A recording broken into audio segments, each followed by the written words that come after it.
This podcast is sponsored by nobody. Hey dudes, welcome to Splat from the Past, the only 80s themed horror and sci-fi show where things can get totally radical. Now I am just so excited for today's show because I will be interviewing Corey Haim's sister, Cari Haim. And it is the 35th anniversary of that classic coming-of-age teen movie, Lucas. We're going to talk about that movie, talk about other movies he made, talk a little bit about her. She's an actress in Canada, and she was interviewed for a Me Too documentary, from what I understand. And we're just going to get into all of that stuff today. And I can't wait. It's going to be spectacular, I think. You all know I've had Holly Fields on the show a couple of times, and after I'd seen Cari interviewed on some Zoom podcast recently, I decided to reach out to Cari, and the two of them are friends on Facebook. I haven't talked to Holly since our last podcast in October, but I think this is going to be a wonderful, heartfelt tribute to Corey because yesterday was 11 years since his tragic passing. Rest in peace, Corey. And now, here is my interview with your sister, Cari Haim.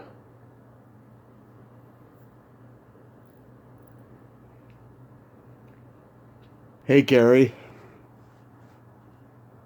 Hey, Tommy, how are you? I am great. How are you? I'm good, thank you.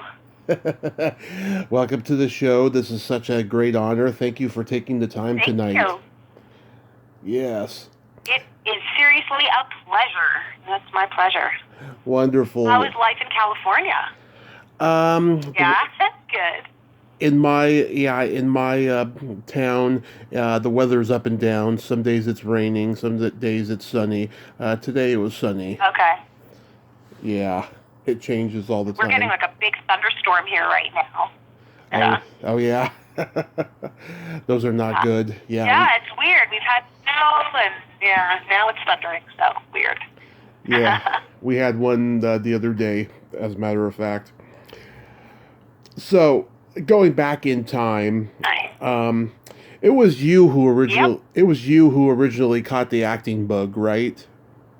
And then Corey followed suit. Yeah, it was. So I really just loved it as a little kid, and then we took some drama lessons from this wonderful woman, and my brother did them as well. And it just went from there. We had a friend of the family who had an agent, and I think we got some info about that from that friend, and things just snowballed from there. Yeah. I like that term, snowballed. So. Yeah. Your parents were worried about you too going into acting, right? I don't know. I don't know if they knew too much about it at the beginning. It was more just like a hobby. Like, we played sports and we did this. Like, it wasn't any big deal. Yeah. I think when my brother started getting more work, then it became more like, oh, this is weird. Like, it's just such a different way of life. So, yeah. Yeah. Were you doing school plays in Canada? I did some. My brother was actually a bit shy, so he didn't really like being on stage. He didn't mind the filming and being in the front of the camera, but being in front of a live audience freaked him right out. So I used to do quite a lot of theater before I had my kids, like here in Toronto, and he came to see me once or twice, and he was like, there's no way I would ever do this. And this is after he had done 30 films, but he was like, he just did not like that idea of being in front of a live audience. Wow. For some reason, I always thought he could have been a good host on Saturday Night Live. Oh, I don't know. He would have been terrified. Oh, my gosh. Yeah. Who knows? He would have loved it, I'm sure. Yeah. I grew up watching that, but I don't know. I think he would have been very, very, very scared. Yeah. So were you doing like musical theater? I did a little bit of musical theater. Mostly, I did some Neil Simon plays, some dramas, all different things. I've done a few musicals. And, I think I've done about 25 plays in total over about a 10-year period, like just some local community theater. And, I love it. And then I took a long break, and I have, got married and have kids. Right. And I just got back into acting about let's say, year and a half ago. So I've been doing some commercials and just trying to get some acting work that way. Yeah. Oh, so it's relatively recent that you've gone back into acting.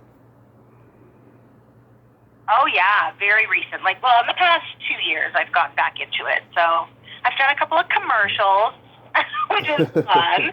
I did a commercial for a shovel for one of our hardware stores here in Canada. So I was shoveling for a long time.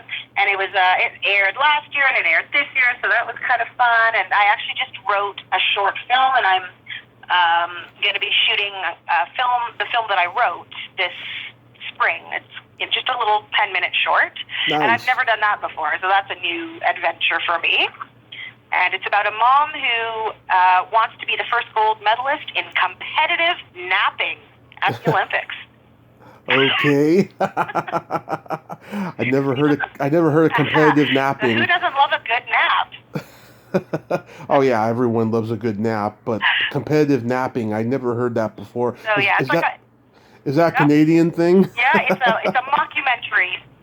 Oh, it's a mockumentary. It's not a real thing, but I figured, what would I be good at? I'm really good at napping, and I want to, be a gold medal winner at that. So I wrote a film, and I'm in the middle of crowdfunding for it now. If any of your listeners want to go and check out my Indiegogo page, the film is called Demonstration Sport.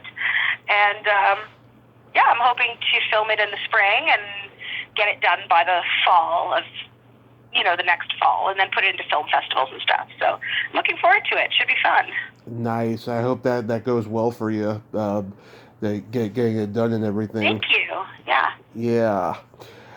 Yeah, I hope so. So, Corey got on a series called The Edison Twins. Was that his first, big gig? Yeah, that was his first sort of real role. He wasn't one of the leads. The story was about two teenagers, and those were the Edison Twins. Mm-hmm. And they were really into science, and they had a little brother. And my brother, Corey, was the friend of the little brother. So he was on about 7 episodes, I think, in the first season. Mm-hmm. It was a cute little show, and that was his first sort of real acting job. Yeah, I saw it on YouTube the other day. They put the full length. They put full length episodes on YouTube. Yeah, I was like, it's. Oh, that's good to know, because my kids have never seen it. I'm going to show that to my kids. That's cute. Yeah, It wasn't my thing. I was like, it's very 80s family friendly. Oh my gosh, for sure. Yeah, it looks very dated and it's very 80s, but at the time it was a really clever little show. Yeah. So, Firstborn was his first movie? Yep. And so what happened with Firstborn was he auditioned for that, and the reason he auditioned was because even though it was an American film and they were shooting in America, in New York, mm-hmm. they couldn't find the right kid, and so they ended up coming up to Toronto because they just were not pleased. Then they couldn't find the right kid that they wanted, and then they found my brother, and cast him, and off to New York he went, and that was his first sort of real movie. And because it had really good producers, I think Stanley Jaffe was one of the producers, and Sherry Lansing, mm-hmm. and they were really well respected in the business, and they helped him get an American agent, and then it kind of went from there. From that movie he got lots of others. So wow. Yeah. It's quite an adventure. It's a great movie, and him and Christopher Collet, they look like brothers in that movie, dead on.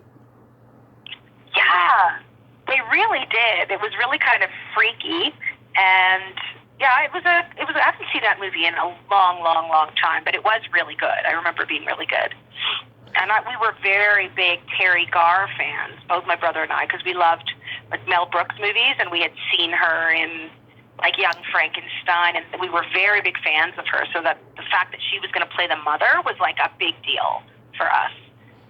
Yeah. The movie hits pretty close to home for me, I'll tell you, because I had my stepfather who was on who was on drugs. Yeah, and he kind of got my mom into it too. And like when I see certain behaviors from Terry Garr in the movie, it reminds me of my mother. Yeah. Yeah, it's Oh, sad. that must be so awful to watch. I haven't, because I'm sorry you experienced that when you were a kid. Oh, thank you. Yeah, I haven't watched it in about 15 years or so. If I watched it now, it would probably give me a much more clearer perspective, especially since he passed away on Halloween last year. So, yeah. Yeah. It's amazing how movies can do that to us, eh? Just kind of trigger us into different things. They can. I'm writing a whole book about it right now, about how certain movies impacted my life, and just remembering, parts of reality, from, watching those movies and stuff. Yeah. That sounds really interesting. You'll have to let me know when that's published. Oh, yes. Cool.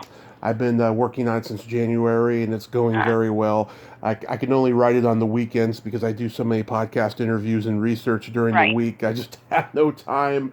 Yeah, otherwise it would be finished a lot faster. Yeah. Yeah, it'll get done. That sounds like a really interesting book. Yeah. Mm-hmm. He played C. Thomas Howell's brother in Secret Admirer. Yeah. Yes. He was a really sweet guy, and I had a big crush on him. Yeah. I've met him twice at conventions. He is a great guy. Oh, have you? Yeah. First time I met him. Yeah, I remember him being very sweet, very personable.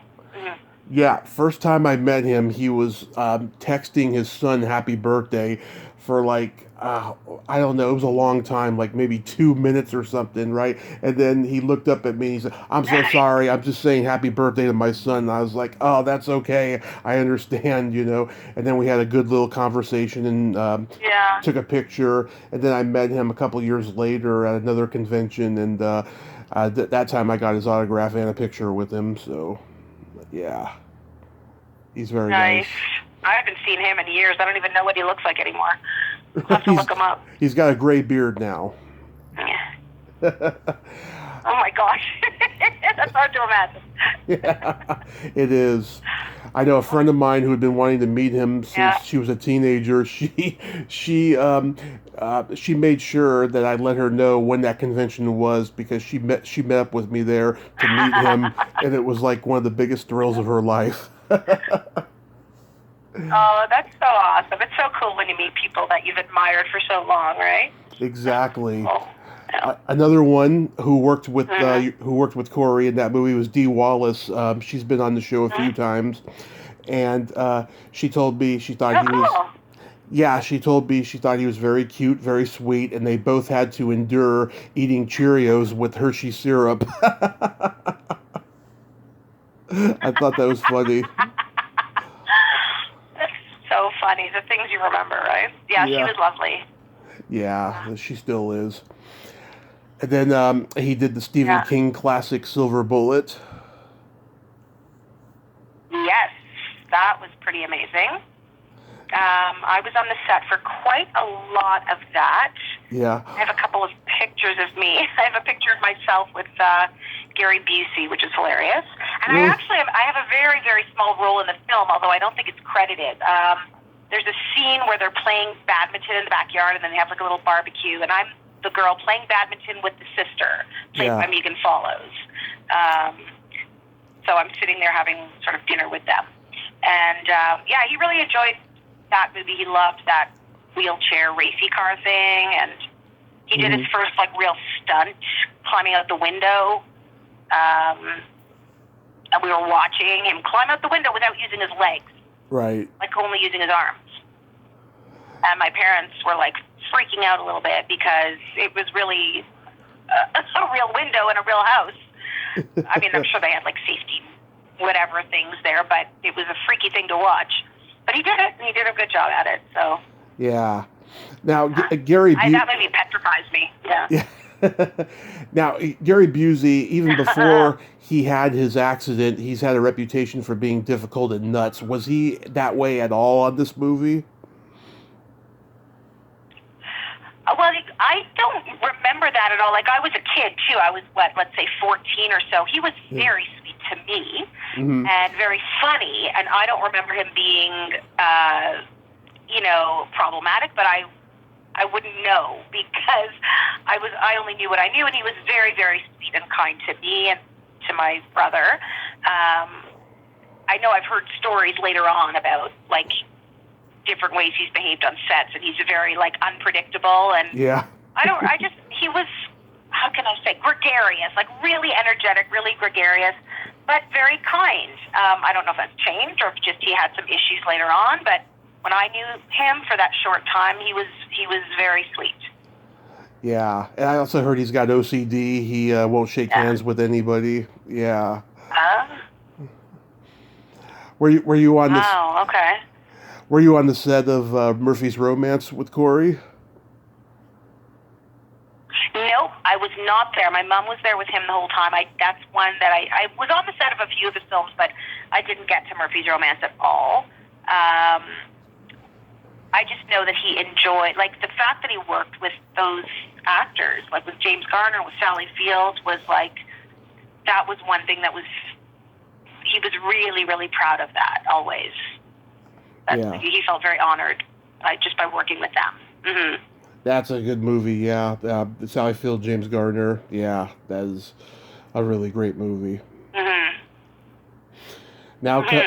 Now comes one of my all-time favorites, Lucas.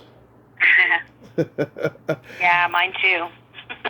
Yeah, your brother was born to play this role. I imagine he beat out many... He really was. I love that movie. Yeah. I imagine he beat out... Yeah, it was, I think... Sorry. Sorry, there's a delay, so it's... Yeah. Go ahead. I was going to say, I imagine he beat out many kid actors for the role. I think he did. I think when David Seltzer, the man who wrote and directed it, when he found Corey, he just knew that was the kid, because the movie was also quite autobiographical for David Seltzer. So it was, a little bit about his story and his... I just love the movie so much.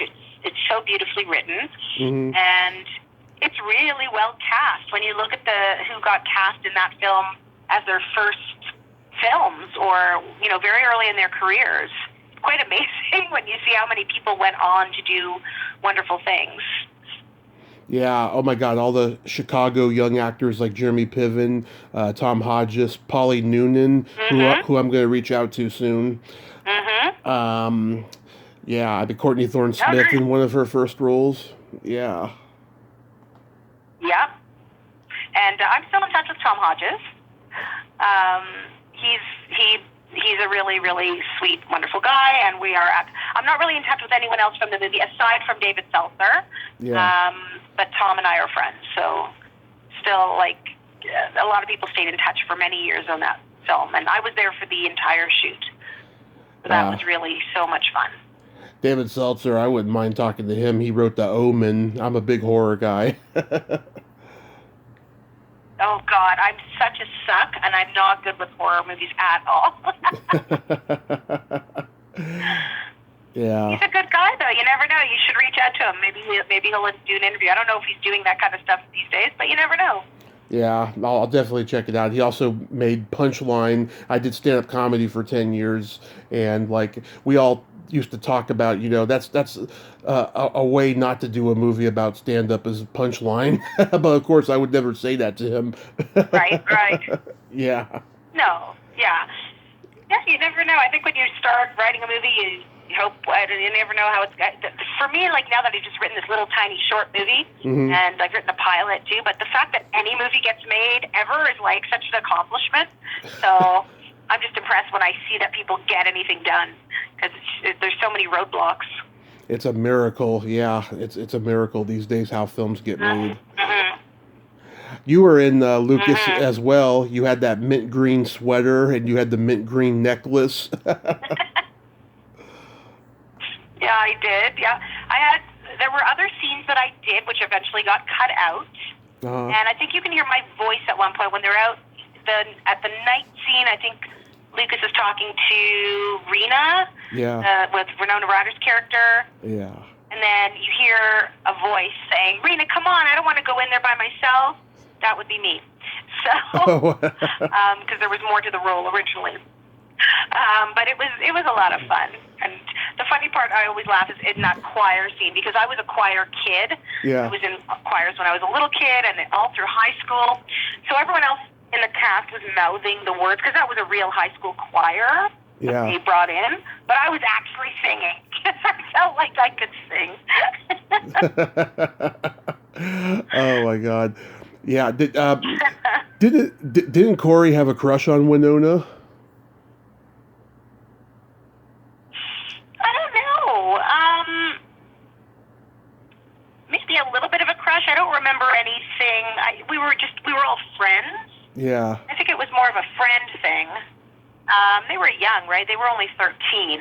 Yeah. So we were just all sort of like brotherly, sistery, friendly kind of at the time. Yeah. Right. His chemistry with Cary Green is so good. I take it they developed a really good rapport from the get-go, huh? Yeah. She was lovely. Like, I just remember chatting with her about a bunch of things, and I thought she was just wonderful. Like, she was maybe a year or two older than me, so I looked up to her quite a bit, and she was going to, like, thinking about going to university and whatever, and I was just, like, admiring that so much. And she was funny, but she was, like, she took things seriously, which I really appreciated.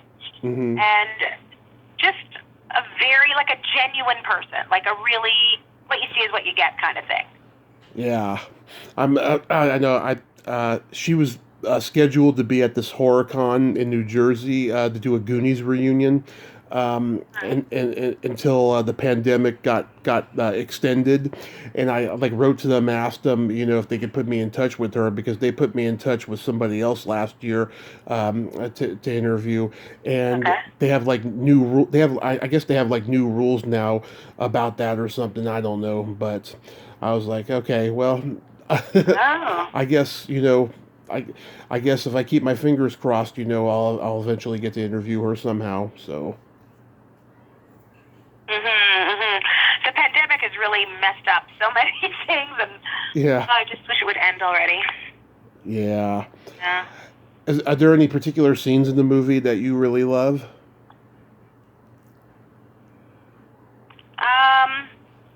I love the scene when they're listening to the symphony, mm-hmm. and they're sort of underneath the little manhole cover there. I remember that being shot, and I thought it was really cool. And we spent a whole day in the sewers of Chicago, like of the town we were in. That was like really cool. It was very hot down there, but it was cool. I love the ending. That wasn't the original ending, and they had a different ending. And then about 6 months later, everybody had to go back to Chicago and shoot a different ending, because I guess the test audiences said they didn't like it. Like there was an ending where he was in a hospital or something. Yeah. And then a choir was playing. Like, it was really cheap, and my brother had grown. I don't know if you noticed, but in that ending scene, he's not standing directly beside anybody. Yeah.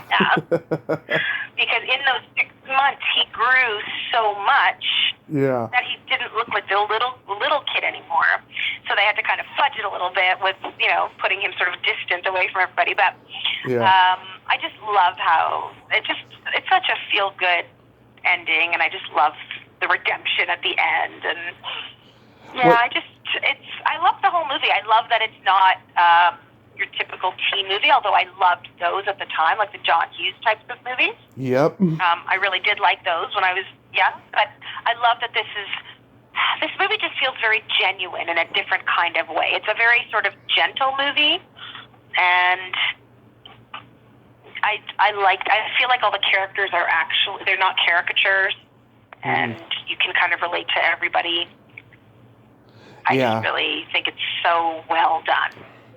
Yeah, I was bullied in school because I was tall and fat, and it's always been a movie I could relate to, even before I started Mm. school.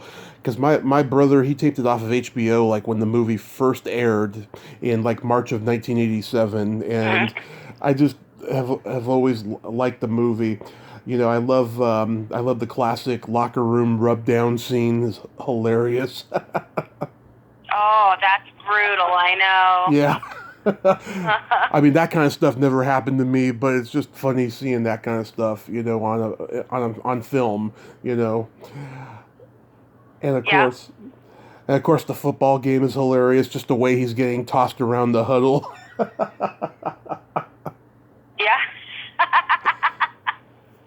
And when I think about it too, and I think about how horribly mean Tom Hodges' character was, and Yeah. knowing how amazingly, wonderfully kind Tom Hodges is, like, it's just, he's a good actor. Because, like, there's not a mean bone in that guy's body. Like, just a sweet, wonderful guy, Yeah. and would never say a harsh word to anybody.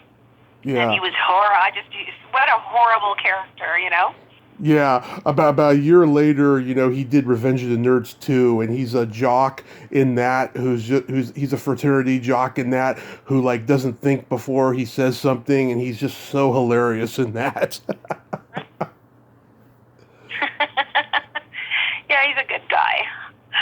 That was one thing that I'm really glad that, and for a few years after the movie, we did stay in touch with a lot of the cast and crew.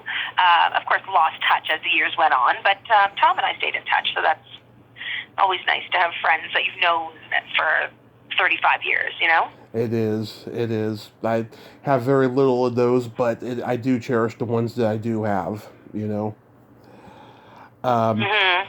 And of course, Mm-hmm. I love it when Corey he calls the coach a dumb fucking jock. Yeah, so that's so funny that you say that because my kids, Yeah. like my littlest one is 8.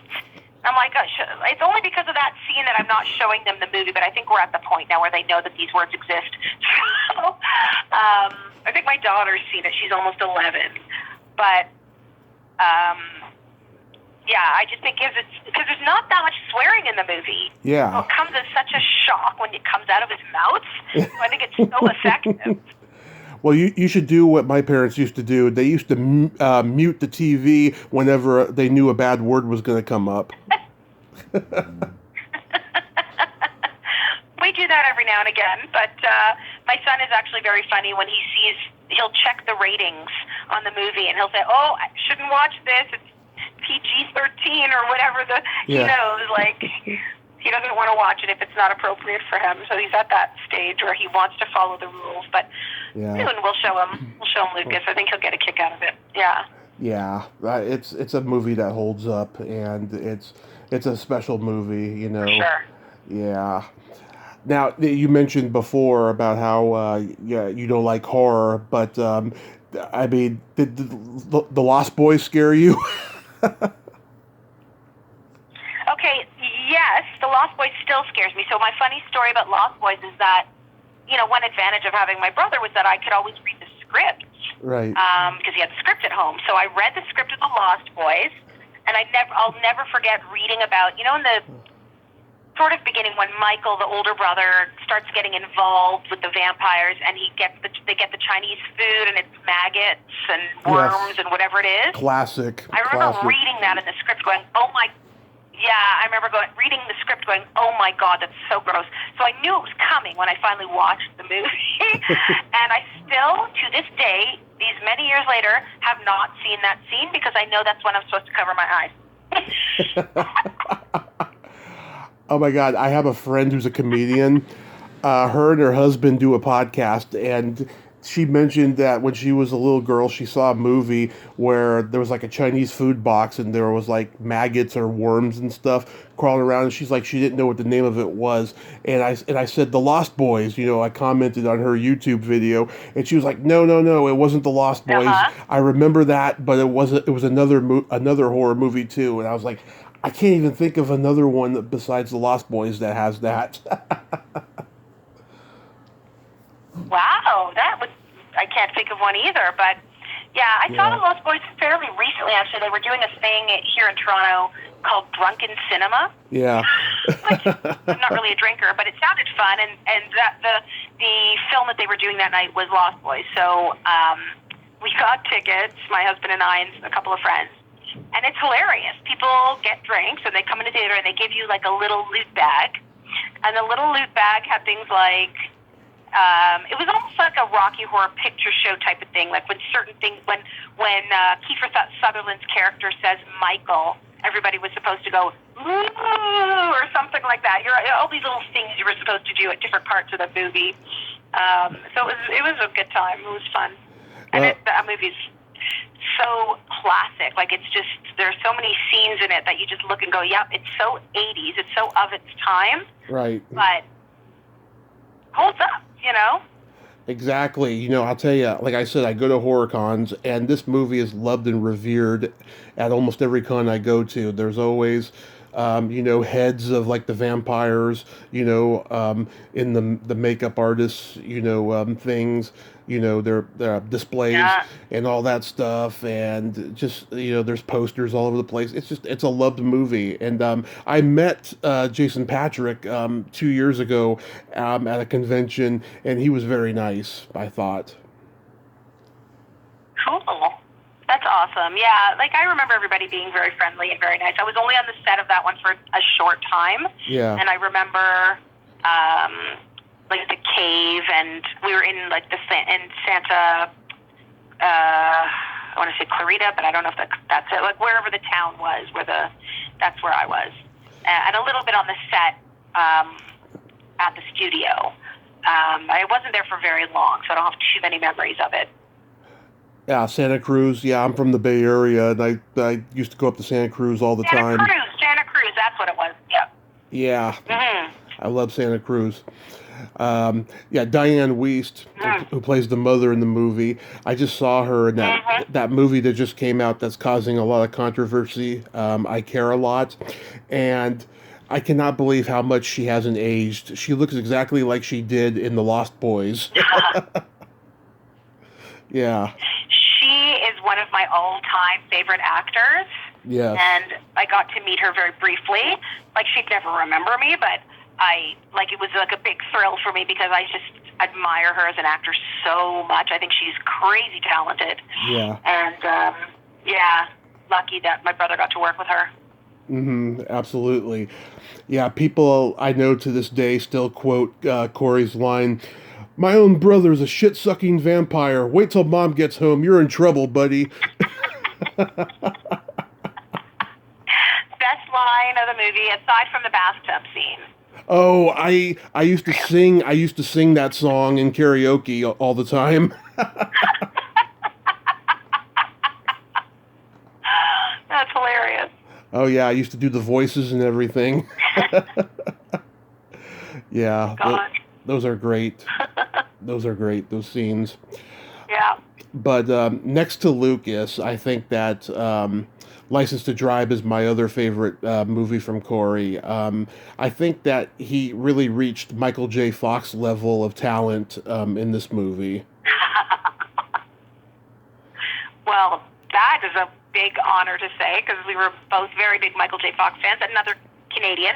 Yep. Yeah, it's a fun one, right? It's just a fun romp, I guess you could say. It's a good little journey to go on, and definitely a classic. My brother got very lucky with the projects that he was able to do. Yeah, he got to really show comedy and vulnerability in the role of Les. I had a and that was another thing. Getting to work with Carol Kane was a big honor for him. Oh yeah, I talked to Nina Samasco, who played his sister, and she loved working with Carol Kane in that movie as well. For sure, she's amazing. Yeah, she also told me she thought that your brother was a nice guy, despite the fact that he was privy to all the pranks that Corey Feldman played on her. They were teenagers at the time, so I'm sure there was lots of pranking going on back and forth. Oh yeah, she said especially when they were doing on-set schooling, and she said, she would like you say, Corey, stop, right? And Corey Feldman, he'd say, you're just like Martha on the set of Goonies. Oh my gosh. Yeah. Yeah, it's so weird for kids because they still have to do their school on the set. So their kids who act are super busy because there's rules about how many hours you need to get, and when it's not like an adult who could just, when they're on a break, can go and just chill somewhere. Sometimes you're like, okay, we got to do school now for your required amount of hours. So it's a long day. Yeah, I heard Heather Graham do an interview a couple years ago where she mentioned working on the movie and stuff. She's like, she didn't like her character very much. She thought she was very unsympathetic. It's funny perspective, right? Maybe she liked it at the time, and then you get older and you look back and go, what did I just do? Yeah. Yeah, exactly. Yeah, but it's one of those movies I can just watch over and over again. I know it so well, and your brother was so talented. Like I remember in the early to mid '90s, I'd be turning on cable channels and seeing him in these low budget movies like Fast Getaway and Dream Machine and Oh What a Night, and the movies weren't good themselves, but he was always good. Like he could really work with a bad script well, Yeah, that's really nice to say. My brother really loved working, and I think he got a lot of joy out of acting in any movie. I mean, of course, nobody sets out to make a bad movie, so when you're in it, when you're doing it, you're hoping that it's going to, make people happy or make it be enjoyable for whoever's watching it, but you never know until it's done, obviously. But he always really enjoyed the work regardless. Yeah, I mean, he seemed like he was always having a good time on them. Mm-hmm. Now, I saw his True Hollywood Story, and when you were interviewed, you said that you did not like living in L.A. from the get-go. Right. Yeah. Yeah.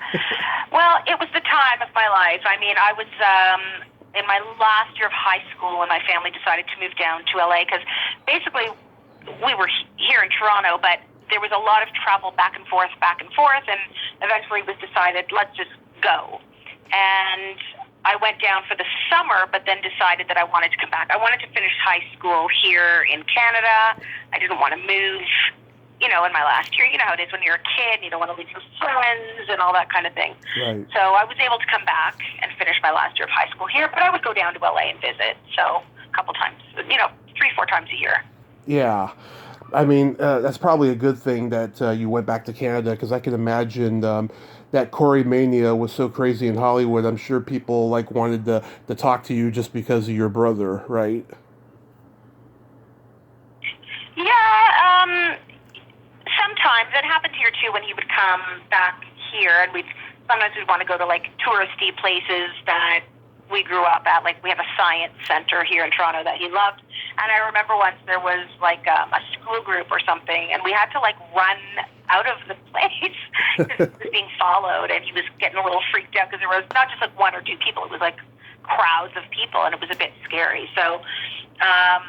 I mean, he loved talking to fans, but this was a bit of a mob kind of thing, and it was frightening. But on a personal level, for me, it was just more of, no, I don't want to leave my friends. I want to stay in Canada. I want to finish high school here, and that was it. Yeah. Did you do any acting when you went back?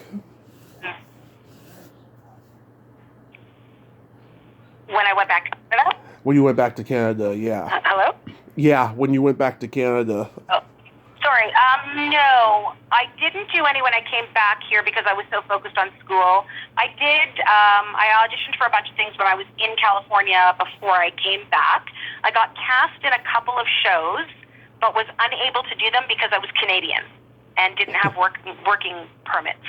But at the time, I was kind of just happy that I got cast. Mm-hmm. I don't know if you remember the show Growing Pains. Of course.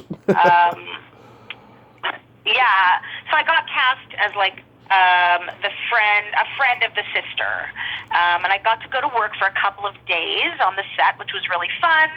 but then they weren't able to get working, like, American work permit for me. And for me, I was like, it was disappointing, but I was also like, okay, I guess I'm good enough to get cast, so that was almost enough. And then I didn't do any acting for a long time. When I came back here, I was busy with school, and then I went to university, and I kind of stayed away from it for a while. And then in sort of my later 20s, I got back into doing theater. And yeah, I really started to enjoy that. So there's lots of good little theater companies around if you know where to look. Yeah. You're the third person I've talked to this week who was on Growing Pains. Oh, really? That's so funny. Yeah, I've talked to 3 people this week who guest starred on there and stuff. And, yeah, I mean, it was a good show. I used to watch it all the time. You know, people called it a Family Ties ripoff. I don't really think it was. I think it was way different of a show. I liked both of those shows, and they never seemed super similar to me. Although when you think about it now, they're very similar. But you know, that's how TV was back then. So we liked it. Absolutely. And so you got interviewed for a Me Too documentary, right? I did. Yeah. Yeah. How did that come about? It aired about. Yeah. So it's actually a good friend of mine her name is Daphne Simone. She's a really good documentary film director, and she was doing a film on the Me Too movement and how on women's experiences about if they have ever been assaulted or harassed. And it's really horrible to say, but like, I don't know any woman who hasn't at least had some kind of unwanted attention. So in my own personal case, I was harassed or assaulted at my workplace when I was a young teacher. And another teacher sort of grabbed me and kissed me and did, you know, that was about it. But it was totally inappropriate in my workplace. And so we were talking a little bit about that and about how we're so conditioned to feel like, well, I wasn't raped, so maybe it wasn't such a big deal. You know, have I been assaulted? Was I assaulted enough to be in her documentary? Like, I felt, you know, even now, all these years later, you know, you sort of feel weird about it. But the documentary is basically about just not needing to apologize for taking ownership over your own space and your own agency. And yeah, it's not okay for an older teacher to forcefully kiss a younger teacher just because that's what he felt like doing that day. Like, none of that's okay. So, yeah, it was really an honor to be in that documentary. It's called MeAfterToo. Yeah. Let me ask you this. If a 6-year-old boy chases girls and, like, you know, grabs and kisses them, right? There's hope for him, right, in the future. I mean, that's just innocent, right? Well, everything's innocent, but I think there's education that needs to come with that. So that's actually one of the points that we just did a little talk back because it was International Women's Day on Monday, and I was involved in a talk back with that documentary. And that's one of the things I said is, like, sometimes people say things like, well, he's pulling your hair because he likes you. So what does that teach little girls? That teaches little girls that, oh, violence is a good thing. And people say, it's not violent, it's just a little 6-year-old pulling your hair. But then they're 8, and then they're 10, and then they're 12. And at which point is a girl supposed to learn that that kind of aggression is not okay? Like, if you've been told your whole life that he's doing this thing that hurts you because he likes you, when do you make the shift from saying, oh, no, it's not because he likes me, now he's assaulting me? So if I was to see a little boy chasing a girl and the girl doesn't like it, let's assume she doesn't. If she likes it, fine, whatever, if they're just playing. But if the girl clearly is pushing him away, I think that's a time when you have a discussion about consent. And you say, do you see how she's running away from you? That's not okay. The first time someone says no, you stop immediately. And that's what I tell my kids right now. Like, if they're I have a boy and a girl, it doesn't matter if they're playing and one person says stop, like, you know, you're play fighting or you're tickling or whatever. The first time you say stop, you stop immediately. You don't try to convince them. You don't, you know, pressure them. Stop means stop. So that's what I'm trying to teach my kids. Oh, that's so good. Yeah, the reason I ask is because that's the kind of stuff I did when I was 6, and whenever I talk about it, it makes people so uncomfortable, Mhm. like they're quiet, they Yeah. they don't want to call me a predator, but yet they think I am one. You know what I mean? That's why I wanted to hear it, Because you were from, 6? yeah, just because I was Okay, 6. this is what I'm going to say about that. Okay. If you're doing that now, Yeah. as an Yeah. adult, and you're clearly, if you're giving people unwanted attention that they don't want, or they're clearly looking uncomfortable or just being creepy, Yeah. that's not okay. At a 6-year-old, 6-year-olds are innocent. So they're just doing either what they've been taught, or they're trying something out, or whatever. And I think they just need to be taught. No, we don't grab people and kiss them without their consent. We don't, that it's just something you have to teach them. So I don't, unless you're still doing it, which I'm assuming you're not. No. Okay. Oh God, when I was 4 years old, we had a woman come to the house. She was doing business with my mother for something, and they went into the bedroom, and like my mom left the bedroom, and I went in, and I had noticed she was wearing these nylon socks that were green, and it made her ankles green, right? And I wanted to know why her ankles were green, right? And like after we like exchanged looks Mm-hmm. and everything and stuff, I took her shoe off and I started tickling her toes, and she started laughing like, "Oh my God, you are the cutest little thing ever!" And then my mom came home and she was like, "Stop that! Get out of here!" Oh. Yeah, like things Yeah, like when that. little ones do it, they're just innocent, right? Yeah, exactly. But just people in today's culture, they just don't get it. Everyone's uncomfortable by everything now. It's sad. You know. Well, it's not that it's sad. It's that I think there's education. So, like, if you're talking seriously about a 4-year-old doing that, if it's inappropriate, I think it's okay to say something and say, "Oh no, she doesn't like having her feet tickled. Let's move away." Yeah. Like that's fine to do, and that's how you teach people. And then the next time you see someone with green stockings on, you might want to tickle their feet, but say to yourself, "Oh, the last time I did this, I got, they told me not to do that, so it's probably not a good thing." Right. I think when I was younger, if someone was around me making me uncomfortable, especially as women, we do this, but I'm sure everybody does it. I always felt like it was my job to diffuse the situation and make the other person feel less uncomfortable. So even if I felt uncomfortable, I was like trying to make everybody feel okay. And I don't do that anymore. Like, I'm not rude to people, but if someone's doing something I don't like, I'm fairly clear about it, and I would move away. Yes. And I don't need to apologize for that, and nobody needs to apologize for that, right? Exactly. Those are the kind of women I respect the most, the ones who can speak Yeah. up for themselves. I do not like it when I am placated and then I find out later that Yeah. something happened because this person was uncomfortable. Just tell me to my face. I'm not going to cry. I'm not going to whine or anything. Yeah. I'm very understanding. It's Exactly. it's a weird thing, and Yeah. I mean, there's a lot of things I like about the Me Too movement, but there's a lot of things I don't like. Like, there's a big misuse of, information and power and bandwagoning and all that stuff. There's cases that came out that lasted for like a hot minute. That was like, did we really need to know that? Like, Dustin Hoffman asking his personal assistant for a foot massage in 1977. It's like, come on, you know? Yeah.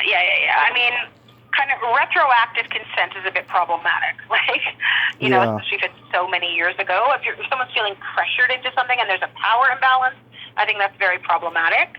But I think you have to kind of go on a case by case basis, right? You can't just kind of make a blanket statement. Absolutely. Where's that documentary available?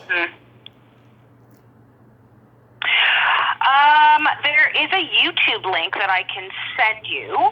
Great. And it's called MeAfterToo, and if you Google it, you'd probably find it. But I do have a link somewhere. Great. I would love to see it. Yeah. I think we're going to see a Okay. lot. I think we're going to see a lot more of those documentaries as time goes on. I hope so, because I think that it's important that people know I think sometimes when people say, oh, things have changed so much and the old days were better and whatever, and in some ways maybe they were, but, women being assaulted was never okay, and women being touched without their consent was never okay. Like, I know back in the day, it would be okay to just reach out, like literally, pat your waitress on the bum or whatever, and that was just part of the job. And some people now are like, well, back then we could do it. And it's like, we never liked it. Gotta tell you guys, women have never wanted that kind of unwanted touch. It was just that we weren't really allowed, with quotes, to say anything. And now that we're telling you, you know what? No, we're done now. Please don't touch people that you don't know inappropriately. Please don't send unsolicited, weird sexual pictures to people that you don't know. Nobody wants them. Nobody likes them. It's not attractive. Cut it out. Mm-hmm. Exactly. I agree. Yeah. Mm-hmm. I was just watching one of my favorite movies the other day, Urban Cowboy. I cannot believe how much, patriarchy is in that movie, and Deborah Winger getting slapped a lot, both by Travolta and Scott Glenn in that movie. I just like, wow, that is just, oh God. Yeah. If there's going to be a remake, there's not going to see that. Yeah. I said, if there's ever going to be a remake, you're not going to see any of that. No, and who would want to, right? Like, when you look at it, it's like that. It's interesting to see how things have shifted over the years, and I think it's good to look at it even, and to use even that as education and go, interesting, makes me very uncomfortable. No, don't like it. And then you think about the actor who had to deal with that, and how did she feel about that? Yeah. It's a good message, though, to let people know that this does exist in our culture, and it's not okay. Yep, not okay. It's really not okay.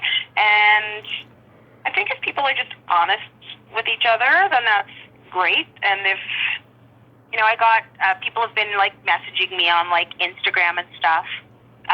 People I don't know, and if they're kind and nice, I'll sometimes respond. But sometimes it's like, hello, dear, I want to talk to you, and it'll be a man who I don't know, and you look very nice, and let's talk. And I'm like, no, don't do that, guys. Like, it's creepy, and sometimes they'll respond and go, yeah, I don't talk to people I don't know. Like, I'm not going to have a whole conversation with you if I don't know you. And then it ends up where you have to block a person, and it's like, why can't you just have a bit of respect for yourself? Yeah. Why are you contacting total strangers on the internet? I get so many of those on Instagram, especially, and don't get me wrong, I like the looks of the girls who are sending me this and stuff, but there's an agenda there, and I don't know them, and they only have like 1 or 2 followers. They just started the account like a moment ago. Right. Yeah. So I block them all is what I do. Like, I get a lot of fan, like, from my brother, obviously, messages and things, which is really sweet. And I try to respond to as many as I can. And usually people are very respectful. Like, that's been my experience. Every now and again, you get, somebody kind of falls through the cracks and is a bit creepy. But whatever, I just deal with those people and just know that most of the time people are nice. Absolutely. They sure are. I didn't know whether or not you were going to respond to me right away when I tweeted to you, but I'm glad that you did. Me too. It's weird because you always want to check out like what kind of a podcast is it, and what's the sort of tone of it, but then I found out that you had spoken to some people that I know, and that's always like a comforting thing when people know people, right? That's always good. So, yeah, that was good to know. Yeah, it's like Holly. God, she is a special lady. I love her so much. Yeah. She really is. Yeah, she's really sweet. Yeah. Yeah, I'd met her at a convention one time. I went to go meet this one child actress. She probably knew your brother, Tammy Lauren. She was in the first Wishmaster movie, and Holly was in the second one. So they were Okay. both signing together, and they just met for the first time that day, but they knew each other's work well through the years. Right. And Tammy's been on my show a couple times, so I went to go see her, and she's like, "Oh, this is Holly," and I remember Holly, back in the '80s when she had blondish, hair and all that stuff, and I was just like, "Wow, yes, it's nice to meet you." And then she's come on the show a couple times, and we always have a great time, and she always loves to talk about your brother and the time that they spent together. Oh, that's Yeah. very sweet. How long have you had your podcast for? It'll be 4 years in May. Wow, that's awesome. Good for you, man. Yeah, 2017 is when I started. I was coming off of I was Wow. coming off of recovery from a car accident that I had in 2015. So Wow. it's been a blessing to me. I've met so many amazing people that I've admired from watching or listening to, and they just are amazing people. They've had amazing lives, outside of their art, and just hearing about how they create their art Hmm. is just it's always wonderful to hear. That's awesome. I think that's fantastic that you did that. Hmm. Yeah, it's been miraculous.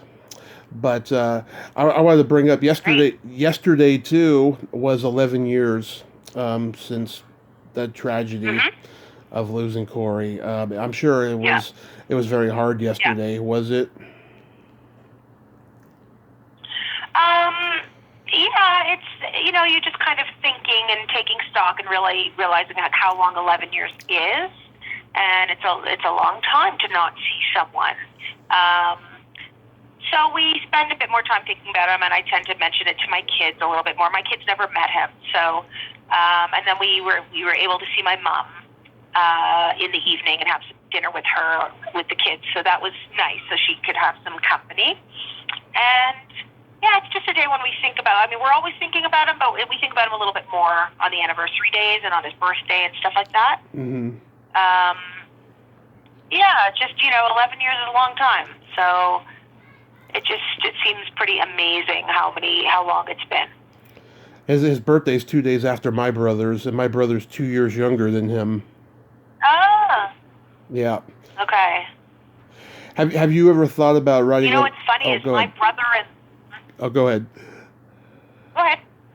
Oh, I was gonna ask I you was it. going to say my brother-in-law. Yeah. This delay is killing us. My brother-in-law's birthday is the same day as Corey's. So my Really? husband's brother and my brother both have the same birthday. The Very weird. 23rd. Yep. Nice. Have you ever thought about writing a book about Corey? I've thought about it. Not in any serious way yet. It may be something I do later on. Yeah, I don't feel like it's the right time for me to do it. I know other people are working on things that we're not involved with, but Hmm. yeah, I might do it eventually. I just don't feel like it's the time for me to do it yet. I think you can write an accurate book about him, and say a lot of loving things about him, whereas other people, they don't know, they're just outsiders. Yeah, there's a lot of rumors about my brother, and there's a lot of misinformation out there. And as I've said in other interviews and stuff, there's not really much we can do about that because people want to believe what they want to believe, right? So sometimes even when something is truthful and, people are saying, well, no, this is the actual thing that happened, and I know that because I was there, they're like, no, you don't know.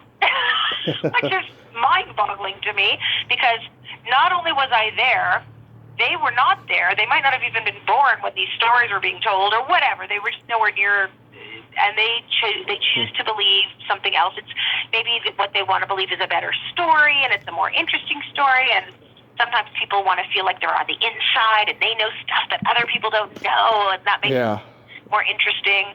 I don't know. I don't know what to tell you about that. I just know that there's a lot of misinformation out there, and believe what you want to believe. I know the things that happen, and I can't change people's minds, and I don't spend a whole lot of time worrying about what people are saying because they're going to say it anyway. Yeah. I'm glad that Scotty came to Corey's defense not too long ago. I was glad about that. Yeah, he always does. Scott Schwartz, yeah? Mm-hmm. Scotty's a great guy. Yeah. He's a really, really good guy. I spoke to him fairly recently, and he's really a sweet, sweet guy, and is a very loyal friend to Corey, and has a lot of good memories about him, and he does tend to come to his rescue when needed, and we really appreciate that kind of clarity. Yeah. So, yeah, he's a good guy. Yeah, when I talked to him on the podcast 3 years ago, we talked just under 2 hours because Scotty likes to talk, and there was like a 30-minute there was like a 30-minute point where his mother came over and he had to deal with her, but then he called me back and then we finished it. I thought that was pretty cool. Yeah, he's a good guy. He really is. Yeah. So aside from your short film that you're working on, are you like doing any virtual auditioning for stuff or any of that?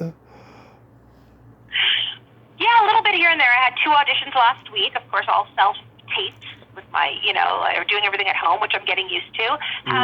It's kind of a slow time for me right now, acting-wise. So that's why I decided to do this short film. Mm-hmm. And hopefully it'll pick up soon. The pandemic has sort of put a damper on a whole lot of things, but hopefully I'll get some good auditions coming soon and get some acting work, and that'd be fun. Oh, that's awesome. And the rest of the family, they're holding it together during this crazy time? It's a little bit crazy. Yeah, we're doing the best we can. We're staying safe. I mean, we're wearing masks wherever we go. The kids have to wear masks at school, and I have to wear one when I'm at my school. Husband is working from home, and we're just trying the best we can to stay safe. I have a couple. I actually had to stay home. This is my first week back at work. I had to quarantine for 2 weeks because I was exposed to a positive COVID case at my work. Ooh. And a colleague of mine is sick. She's not in the hospital, but she's really taken a beating with this COVID. She's really suffering. Hopefully she'll be very well when it's all over, but it's really doing a number on her. But we had 4 of my colleagues had to isolate for a week. I isolated fully for a week where I didn't see my kids or anything. And then once I got a couple of negative test results back, I walked around my house. But I did not leave my house as per public health rules. I was not allowed to leave the house. So, yeah, it's, we're trying to do the best we can at schools to keep everybody safe, but there's still a lot of cases happening. So I'm getting vaccinated next week. I'm scared to death because of the effects, It's not just, the sore arm, but just like I've heard, different things and stuff. I hope it'll go good in my favor at least. I hope so, but I've heard that if you're getting 2 shots, it's the second shot that's more that have more side effects. I have a couple of friends in the States who have been vaccinated, and they've, aside from a little bit of a sore arm, they had no effect at all, which is great. My dad just got vaccinated on the weekend, and he had no ill effects, so that's good. But I'm really happy for you to hear that you're getting vaccinated, because we're not anywhere close to that yet. The rollout is very slow here. Yeah, I hope you do get it as soon as possible. And this has been really amazing, Cari. Thank you so much for coming on tonight. Oh, Tommy, it's been a pleasure talking to you, and I hope you stay well and that your arm doesn't hurt too much after your vaccination. We shall see. We shall see. But be safe and have a great night over there. And I hope your film goes well. And yeah, send me the link to that documentary. I will do that. Thank you so much, and stay well, okay? Okay. All right, take care. Bye-bye. Bye-bye. Well, there you have it. Cari Haim. Ain't she a sweetheart? Oh, my God. Corey had Corey has an amazing sister, and I'm so glad that she's preserving his memory and that we could reflect on his amazing film career tonight. She's amazing. Well, until next time, this is Tommy Throwback Kovac saying there's no shame in living in the past because the present sucks. Later, dudes.